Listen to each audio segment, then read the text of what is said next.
बुद्ध के पास आनंद वर्षों तक रहा।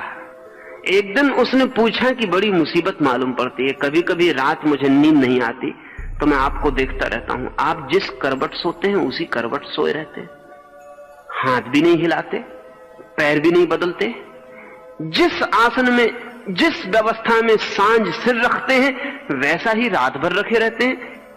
हैरानी होती है, मुझे तो बहुत करवट बदलनी पड़ती, मुझे तो बहुत हाथ पैर हिलाना पड़ता है। बुद्ध ने कहा, तुझे पता रहता है कि तू हाथ पैर हिला रहा, करवट बदल रहा? आनंद का कुछ पता नहीं रहता, सुबह पता चलता है कि जैसा सोया था वैसा नहीं सोया हूं, सिर कहीं था कहीं पहुंच गया।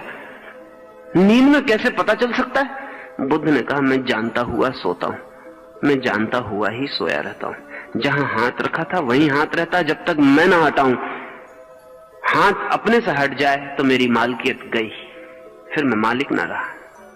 तो आनंद ने कहा, क्या आप रात में भी जागे हुए सोते हैं? बुद्ध ने कहा कि निश्चित ही, चूंकि मैं दिन में जागा हुआ जागता हूं इसलिए रात में जागा हुआ सोने का अधिकारी हो गए। जब तक आप दिन में सोए हुए जागेंगे तब तक तो संभावना नहीं है कि आप जागे हुए सो सके। जब जागने में सोए रहते हैं तब सोने में तो सोए ही रहेंगे।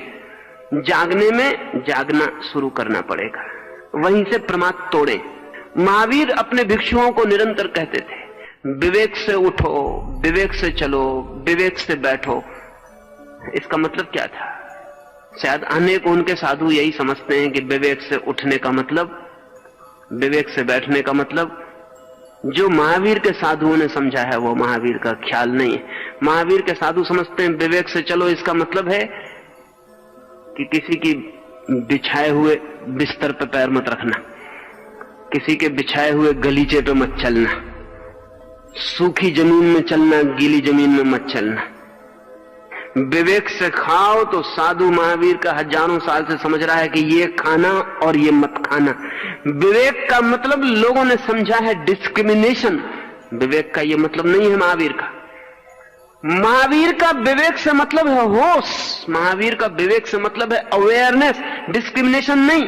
क्योंकि जहां अवेयरनेस है वहां तो डिस्क्रिमिनेशन अपने आप आ जाता है छाया की तरह, लेकिन जहां डिस्क्रिमिनेशन है वहां अवेयरनेस नहीं आने की जरूरत है, कोई जरूरत नहीं। महावीर कहते हैं विवेक से चलो, उसका मतलब है जानते हुए चलो, होश से चलो कि तुम चल रहे हो। अब इस होश में ये सब आ जाएगा, जो गलत है वो नहीं होगा, क्योंकि होश पूर्वक किसी ने कभी कोई गलत काम नहीं किया, कर नहीं सकता। होश पूर्वक जो भी किया जाता है वो सदा ठीक है। होश पूर्वक पुण्य ही किया जा सकता है, होश पूर्वक पाप नहीं किया जा सकता। इसलिए महावीर जब कहते हैं होश पूर्वक खाओ तो उसका मतलब ये नहीं कि ये खाओ और ये मत खाओ, उसका मतलब है होश पूर्वक खाओ, खाने की क्रिया होश पूर्वक हो। उसमें ये तो आ ही जाता है कि क्या छोड़ो क्या न छोड़ो।